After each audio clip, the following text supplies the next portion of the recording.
દાદી નાનીની રીતથી તડકા છાયાનો ટ્રેડિશનલ રીતે છૂંદો આજે આપણે બનાવીને રેડી કરીશું, જેમાં ગેસનો જરા પણ ઉપયોગ થતો નથી. તો ચાલો જોઈએ તેની રેસીપી. હેલો ફ્રેન્ડ્સ, સ્વાગત છે તમારું શ્વેતાસ કિચનમાં.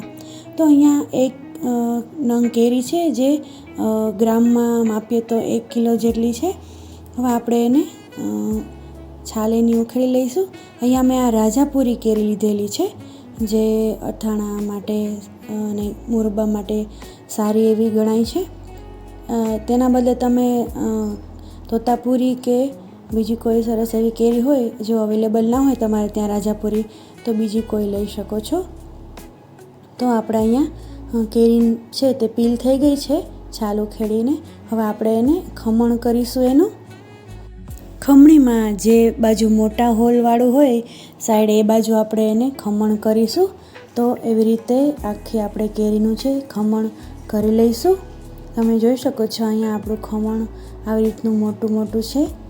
તો આવી રીતે આખી કેરીનું આપણે ખમણ કરીને રેડી છે. હા ફ્રેન્ડ્સ, અહીંયા એક વાતનું ખાસ ધ્યાન રાખવાનું છે કે મારે આ અંદરથી અડધી કેરી છે આવી રીતની પાકેલી નીકળી છે.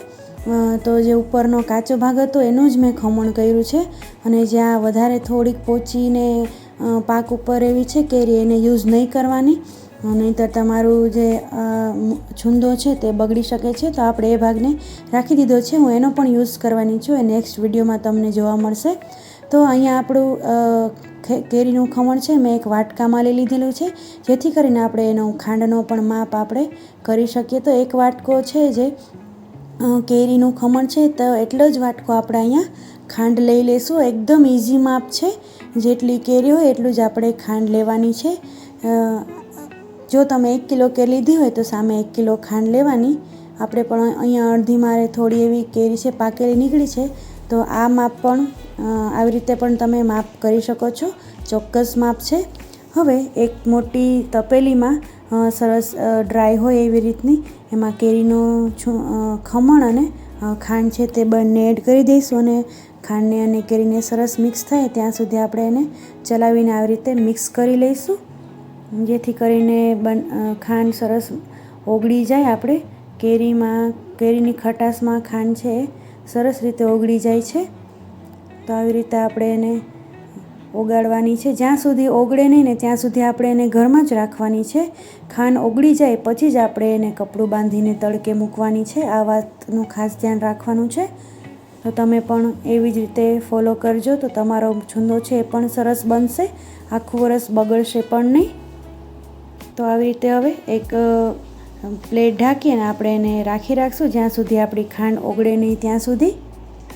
તો તમે જોઈ શકો છો આપણી ખાંડ છે એકદમ સરસ રીતે મેલ્ટ થઈ ગઈ છે એકદમ, અને મિક્સ થઈ ગયું છે ખમણ જોડે ખાંડ, અને એકદમ સરસ થઈ ગયું છે. આપણે હવે અહીંયા મેં એક રૂમાલ બાંધ્યો છે, એકદમ જે આછો આવે છે.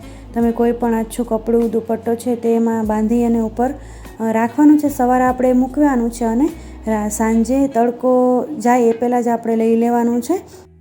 અને સાંજે લઈને આપણે એને એક વખત ચલાવી લેવાનું છે. એક જ દિવસનું તમે જોઈ શકો છો, હજી તો એક જ દિવસ થયો છે. આ આપણે 3 થી 4 દિવસ પછીનો છે હું બતાવી રહી છું.